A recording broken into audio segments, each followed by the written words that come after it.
Hey, and welcome back, or if it's your first time here, welcome to the channel. Today I'm going to be talking about the PPP once again. The last video I did, I said I was probably not going to be talking about it anymore, and then they the next day came out with new, not rules, but there was a frequently asked questions, FAQs, released by the PPP, or released by the SBA about the PPP. SBA is the Small Business Association. The PPP, you know if you're watching this, but it's the Paycheck Protection Program.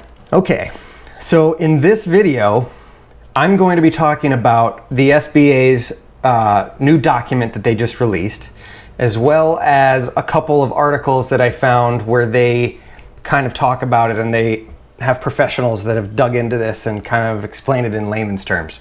So I'm gonna have links in the description for all of these websites that I'm gonna reference. There's 4 different websites.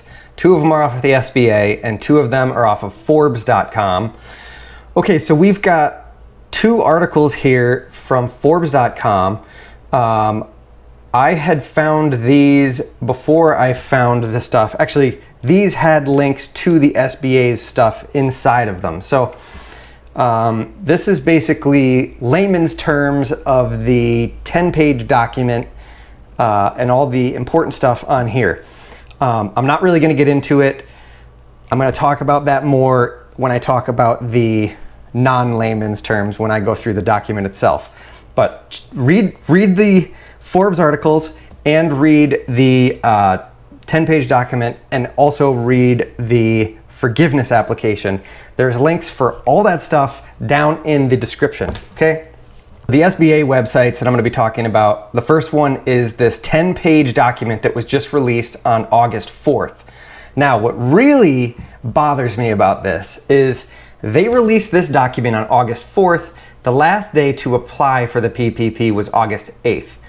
I mean, most people didn't know that this document even came out. I didn't find out until I think Thursday or Friday maybe.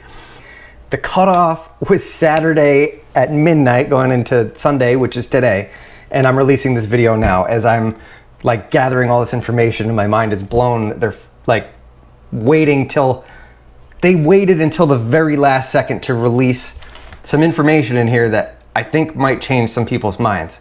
One way or the other. They might want to give it back, they might want to keep it. So anyway, there's way more that I'm going to be able to cover in this video. So check out these links and check out all of this, read this stuff for yourself if you have the PPP and you're worried about forgiveness and all that kind of stuff. Okay, so the first thing it's talking about is which application form you should use. And it says it is the 3508EZ. And from what I've heard is that the EZ is easy, I think, I don't know. And that is, the original one was the 3508. That's it, no easy. And so this new form is supposedly easier to fill out. So I have a link for that down below too. It's on the SBA's website, so check that out.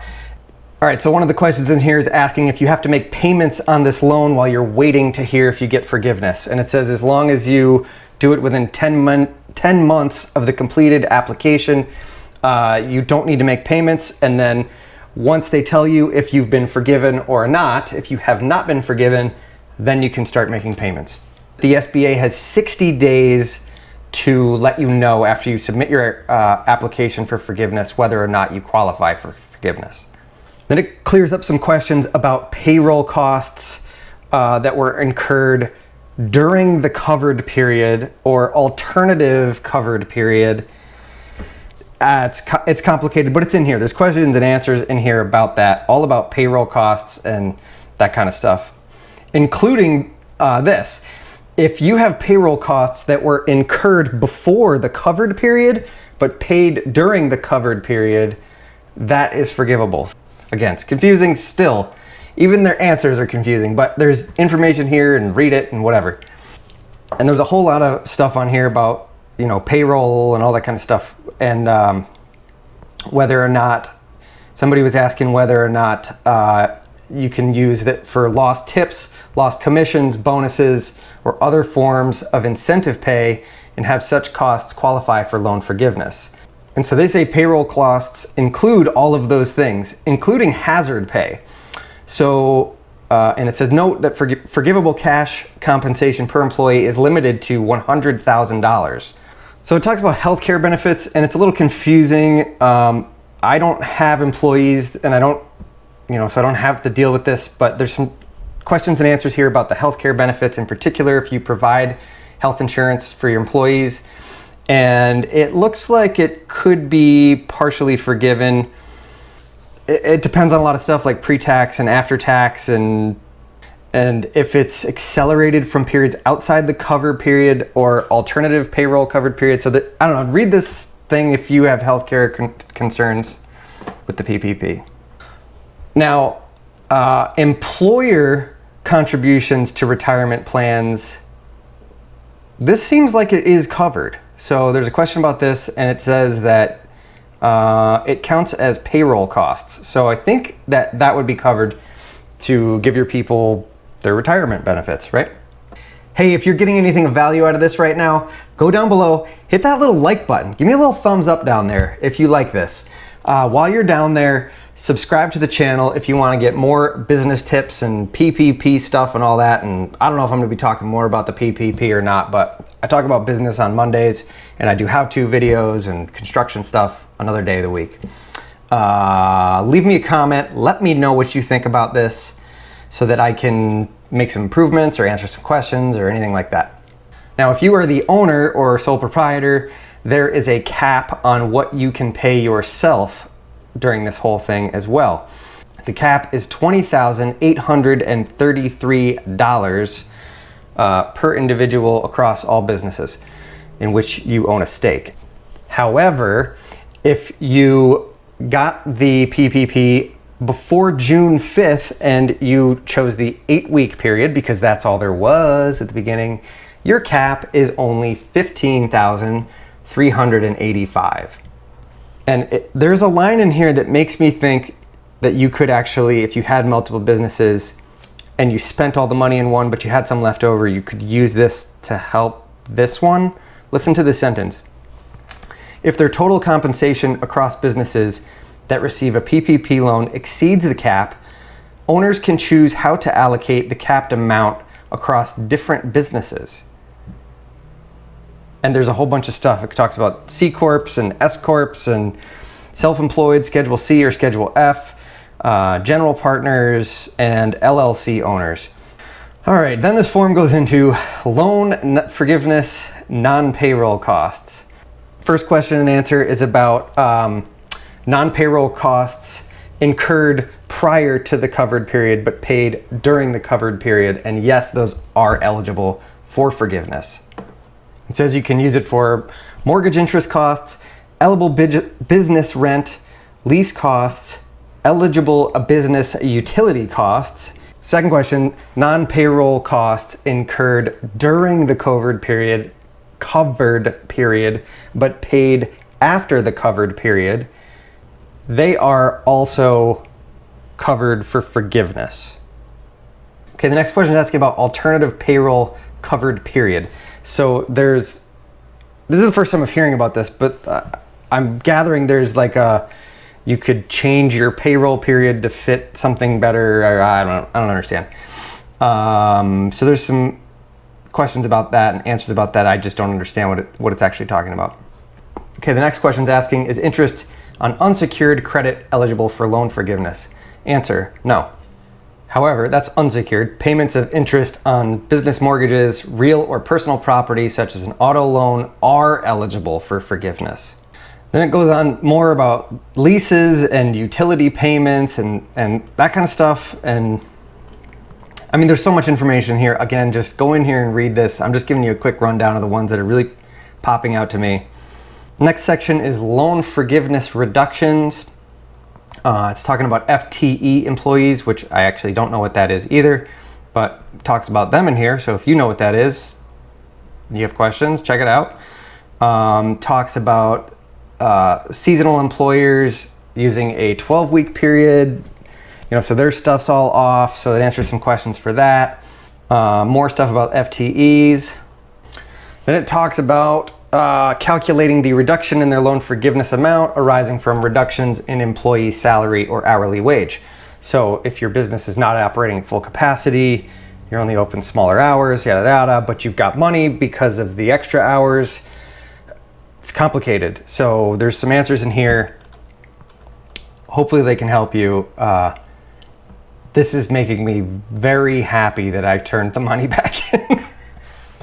I'm hearing though that it's supposed to be super simple and you just fill out this form and, you know, done, you know, but this makes it seem very complicated. Okay, so that's it for the 10-page document that they've got. All right. Again, read all that stuff. I'm going to jump right into the next thing. This is the Paycheck Protection Program, PPP, Loan Forgiveness Application Form. Yay, 3508 EZ. So it's very simple here. You just fill out all your information, your loan number, your loan amount, the employees, your EIDL advance amount, payroll schedule, covered period. Oh, let me back up a little bit. EIDL advance amount. So like there was an EIDL thing a while back where they gave $1,000 for each employee. And so the tricky thing here, I believe, is that was an advance. Somebody had told me that and you're gonna have to pay that back when you did your taxes or whatever. So looks like they might be pulling it back out right here. So if you've got $1,000 per employee, they're gonna take that out of this loan right now. Tricky. So after you finish that top section, this bottom section here is where you do all your calculations. And there's 8 lines you gotta fill out. Payroll costs, business mortgage, interest payments, business rent or lease payments, business utility payments, and then you get your potential forgiveness amounts, which are, add the amounts on lines 1, 2, 3, and 4. Then line 6 is your PPP loan amount. Line 7, payroll cost, 60% requirement. Divide line 1 by 0.6. And then you end up with your forgiveness amount by entering the smallest of lines 5, 6, and 7. You see what they did there? Do you see that? The smallest of lines 5, 6, and 7. So